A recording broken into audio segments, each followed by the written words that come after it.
చునేల ఆషాఢమాస ఋతుపవనహేళ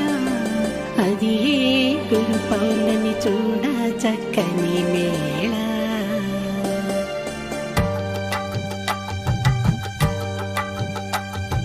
Simhadri అప్పన్నకి Divya తేజోమూర్తికి శిరసానమామి శిరసానమామి